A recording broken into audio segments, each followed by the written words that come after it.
तरी नशीब दिगू गावात नाहीये, वसुलीला गेलाय ना। तरी आपण काळजी घ्यायला हवी। सावकारांना आल्या आल्या सखू गेल्याचं कळायला नको। मी एक काम करते, सखूच्या सगळ्या आठवणी पुसून टाकण्यासाठी तिचं सामान एकत्र करते आणि ते कोठी घरात नेऊन टाकते।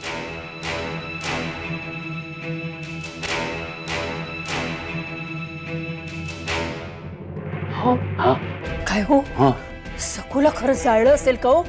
हा काय प्रश्न झाला काय वच्छे?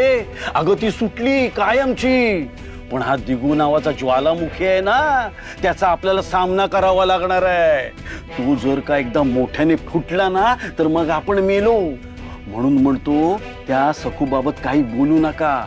जेवढी वाच्यता करशील ना तेवढं हे प्रकरण आणखीन चिघळेल।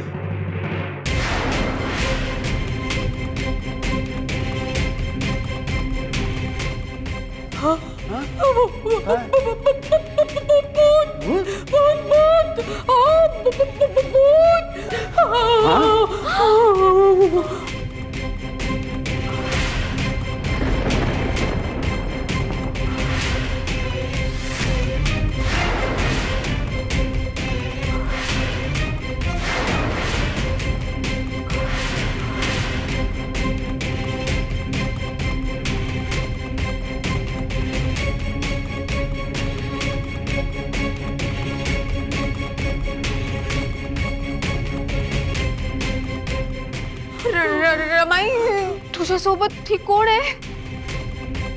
सखूच आहे ना? अगं पण असं कसं झालं?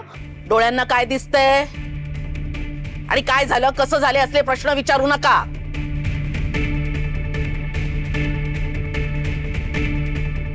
जे दिसतंय ते खरं आहे। बाबाजी महाराजांनी आणि गुरु झिंगरोबांनी सखूला क्षमा केली आणि तिला आपल्याच घरात ठेवायला सांगितलंय। तेव्हा यावर मला चर्चा वाद काहीच नकोय।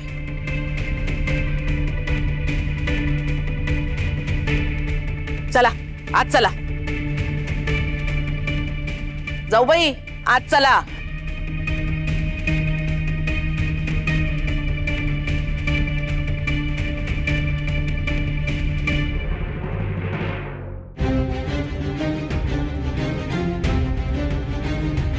वहिनी अहो या ना।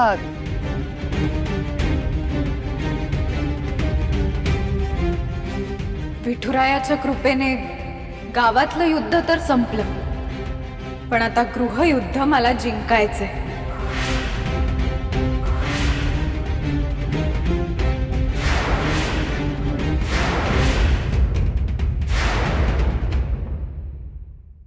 माझा ना विश्वासच बसत नाहीये।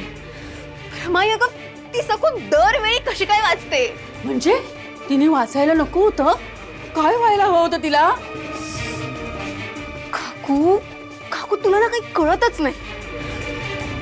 रमाई, अगं अचानक असं काय झालं की ती सखू? लगेच माझे कान चावू नकोस। आधीच मला भयंकर मनस्ताप झालाय, भूक लागलीये।